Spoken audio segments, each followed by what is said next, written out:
Hello everyone, this is Lomi, and today I'm unboxing the newest tool I've added to my workshop.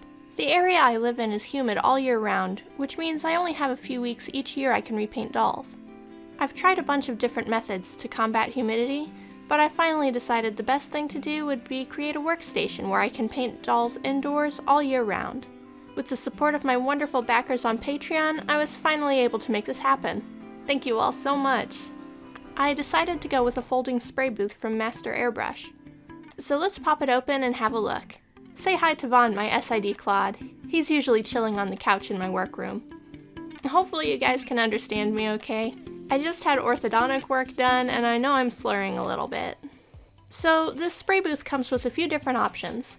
I chose one that came with the vent tube, but without the LED lighting, as LEDs give me a headache after a while. The second bag contains the vent hose. The hose itself is stiff and holds any shape you put it in. It comes with a rubber seal and metal hose clamp, everything you need to install it. This flat piece is designed to be closed in a window, so the fan can blow the paint fumes outdoors. The round end screws onto the hose. The last piece has hooks that connect it to the back of the spray booth, but you have to remove the metal grill to attach it. Last of all is the power cord. So let's take a closer look at the booth itself. The front is what opens to unfold the booth. The whole case is plastic, but it's pretty thick and feels durable. The sticker on the front says, "Enjoy the fresh air," which I think is hilarious. The power switch and the port for the power cord are both on top. The side has a small black hatch that opens with hinges. I'll show you this in a second. The back is where the fan is anchored. As I mentioned before, this metal grill has to be removed to put the hose on the back. But if you're spraying in a garage or other vented area, this is all you'll need.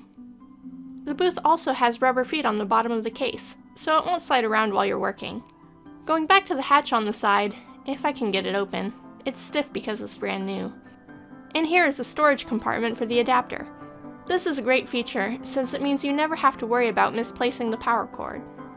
The case is about 16 inches wide and the booth area unfolds to about a 16 by 16 inch square. The measurements on the top are in centimeters.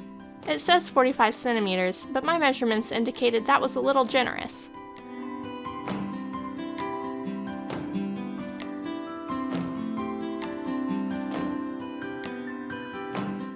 To open the booth, you just unsnap the flap that latches on the bottom of the case, then pull out the floor. The sides of the booth are semi-transparent and connected to the bottom with hinges. The top folds over them and snaps in place to hold the walls up. This also provides a hood that helps prevent dust from getting in your projects. The booth also comes with a little turntable that has rubber feet, so if you're painting models, you can rotate the table instead of trying to move your project.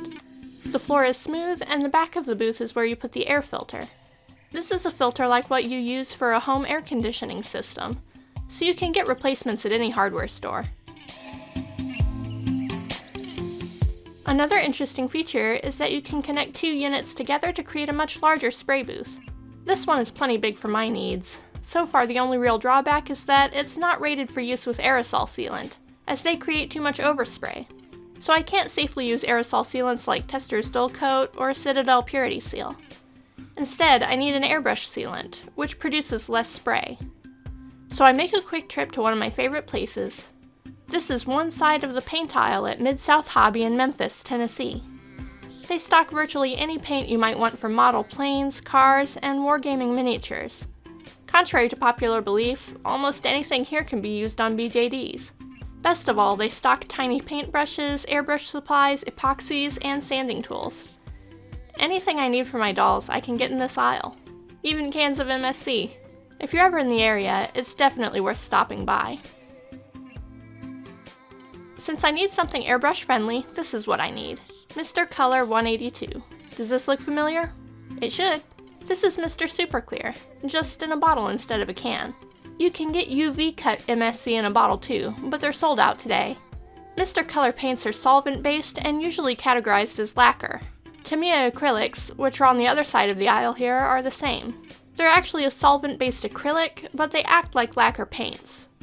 Many people don't realize it, but MSC is just as likely to damage or etch plastics as any other lacquer sealant. The best way to prevent damage is simply using paints in the correct manner. I use enamel, lacquers, and acrylics on all my personal doll projects with no ill effects. One last thing I'll need is a bottle of Mr. Color Thinner, which is a lacquer thinner necessary to thin the sealant for the airbrush, and for cleaning my airbrush afterward. Now I'm ready to head home and set up for a thorough test of my new booth, and tell you all about it too. That's all for today though. Thanks for watching. Bye.